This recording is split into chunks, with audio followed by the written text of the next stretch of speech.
ಎಲ್ಲರಿಗೂ ನಮಸ್ಕಾರ.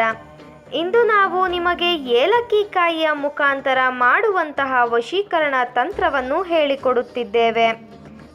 ಈ ಒಂದು ತಂತ್ರವನ್ನು ನೀವು ಮಾಡುವುದರಿಂದ ನೀವು ಇಷ್ಟಪಟ್ಟ ಸ್ತ್ರೀ ಅಥವಾ ಪುರುಷನನ್ನು ನಿಮ್ಮ ವಶ ಮಾಡಿಕೊಳ್ಳಬಹುದು. ಈ ತಂತ್ರವನ್ನು ಮಾಡುವುದು ಹೇಗೆ ಎಂದು ತಿಳಿದುಕೊಳ್ಳಲು ತಪ್ಪದೇ ನಮ್ಮ ವಿಡಿಯೋವನ್ನು ಲೈಕ್ ಮಾಡಿ. ಹಾಗೂ ನೀವಿನ್ನು ನಮ್ಮ ಚಾನಲನ್ನು ಸಬ್ಸ್ಕ್ರೈಬ್ ಮಾಡಿಲ್ಲ ಅಂದರೆ ಈ ಕೂಡಲೇ ಸಬ್ಸ್ಕ್ರೈಬ್ ಬಟನ್ ಮೇಲೆ ಕ್ಲಿಕ್ ಮಾಡಿ ಮತ್ತು ಪಕ್ಕದಲ್ಲೇ ಬರೋ ಬೆಲ್ ಐಕಾನ್ ಮೇಲೆ ಕೂಡ ಕ್ಲಿಕ್ ಮಾಡಿ. ಈ ತಂತ್ರವನ್ನು ಮಾಡುವುದಕ್ಕೆ 3 ಏಲಕ್ಕಿ ಕಾಯಿಗಳು ಬೇಕಾಗುತ್ತದೆ. ಈ ತಂತ್ರವನ್ನು ನೀವು ಮಾಡುವುದಕ್ಕೆ ಇದೊಂದು ಶಕ್ತಿಶಾಲಿ ವಶೀಕರಣ ಪದವನ್ನು ನೀವು ಬಳಸಬೇಕಾಗುತ್ತದೆ ವೀಕ್ಷಕರೇ. ಆ ಪದ ಯಾವುದು ಎಂದರೆ ಯಾವದುದು.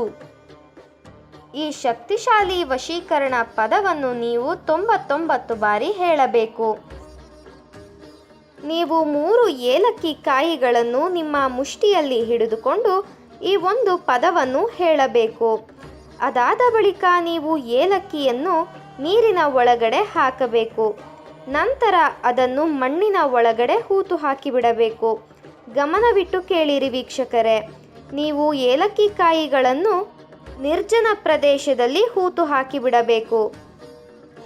ಈ ಒಂದು ತಂತ್ರವನ್ನು ನೀವು ಮಾಡಬೇಕಾದರೆ ನೀವು ಯಾರನ್ನ ನಿಮ್ಮ ವಶ ಮಾಡಿಕೊಳ್ಳಬೇಕು ಅಂತ ಇರ್ತೀರಾ ಅವರ ಹೆಸರನ್ನು ನೆನಪಿಸಿಕೊಳ್ಳಬೇಕು.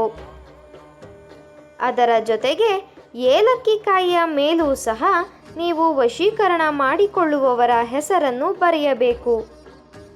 ಈ ರೀತಿಯಾಗಿ ನೀವು ಮಾಡುವುದರಿಂದ ನೀವು ಇಷ್ಟಪಟ್ಟವರು ನಿಮ್ಮ ವಶವಾಗುತ್ತಾರೆ. ಈ ಒಂದು ತಂತ್ರವನ್ನು ನೀವು ರಾತ್ರಿಯ ಸಮಯದಲ್ಲಿ ಮಾಡಬೇಕು ವೀಕ್ಷಕರೇ. ಈ ವಿಡಿಯೋ ನಿಮಗೆ ಇಷ್ಟ ಆದಲ್ಲಿ ವಿಡಿಯೋವನ್ನು ಲೈಕ್ ಮಾಡಿ, ಶೇರ್ ಮಾಡಿ ಹಾಗೂ ಕಮೆಂಟ್ ಮಾಡಿ. ವಿಡಿಯೋ ನೋಡಿದ ಎಲ್ಲರಿಗೂ ಕೂಡ ಧನ್ಯವಾದಗಳು.